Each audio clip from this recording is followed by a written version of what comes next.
From the mid-'70s to the mid-'80s, an obscure guerrilla group called the FALN. They robbed banks and they set off bombs all across the country, all in the name of supporting Puerto Rican independence. Now, this is footage of some of their members actually building the bombs. Now, many of them were convicted and sent to prison.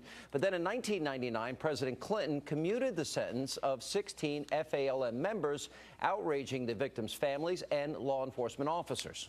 The NYPD is vehemently opposed to President Clinton's offer of clemency to 16 convicted members of the FALN. Let's talk about some of the facts, such as the fact that the FALN is responsible for at least 150 bomb attacks over a 9-year period that resulted in 6 deaths and 70 injuries. And who pushed for those pardons? Well, it was then Deputy Attorney General Eric Holder. You had 2 United States attorneys who weighed in against it. Law enforcement was against it. There are obviously the feelings that victims had, and we took those into, I took those into account and balanced that against the people who were advocating for it. On balance, in a pre-9/11 world, that the sentences that they had, substantial sentences, up to 19 years, 16, 19 years, that was appropriate. On video making bombs, we know they were involved in bombings. They killed your father. Oh, he said it's a substantial sentence of 16 to 19 years. Is that substantial to you? No. I mean, at sentencing, they threatened to kill the judge. He forgot to mention that. Holder was making recommendations to release terrorists and then saying, well, you know, he didn't really know that they were building bombs. He didn't know that they threatened to kill the judge. He didn't know that they had engaged in violence. And this is from the same Attorney General now who is willing to drone people without any trial. Drone kill, right. Drone kill people without any trial. He has terrorists that are locked up for 70, 80 years because of what they did in fair trials in civilian courts, which he would want now, and he won't let them out. It was all politics. The story begins with the case of the United States of America versus Chiquita International Brands.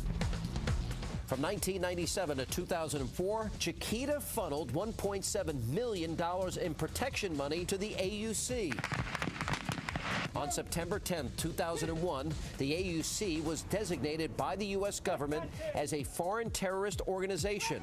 Was functioning as a security force for the Chiquita Company that was doing the bidding of the Chiquita Company. Chiquita was instrumental in facilitating the illegal importation of 3,000 AK-47 machine guns and 5 million rounds of ammunition through its private port in Colombia.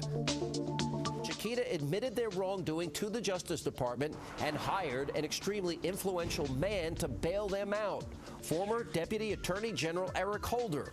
Holder had left the DOJ after the Clinton administration and was now in private practice. On March 19, 2007, with Holder as lead counsel, Chiquita pleaded guilty to 1 count of, quote, engaging in transactions with a specially designated global terrorist organization. Holder then brokered what some call a sweetheart deal in which Chiquita only had to pay a $25 million fine over 5 years, yet not one of the half-dozen company officials who approved the payments would receive any jail time. People come to vote, and they come to vote in a peaceful atmosphere. They don't come to have somebody taking cameras and microphones and putting it in their face. Well, what do people come to vote with, expecting to see someone with a nightstick out front? Was that? Nobody here has a nightstick, and so I don't know what you're talking about. Well, there was a person with a nightstick. We have video of it. I don't care about what was. I'm talking about what is.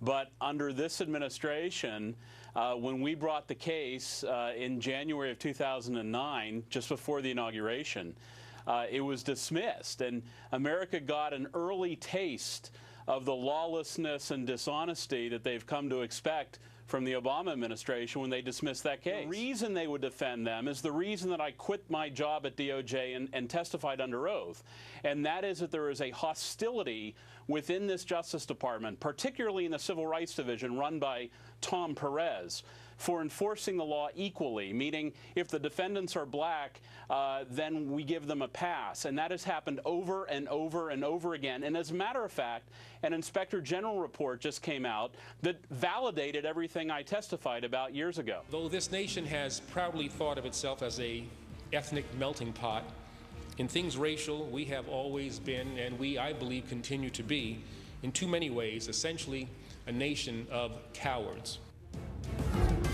Cowards. Though race-related issues continue to occupy a significant portion of our political discussion, and though there remain many unresolved racial issues in this nation, we, average Americans, simply do not talk enough with each other about things racial.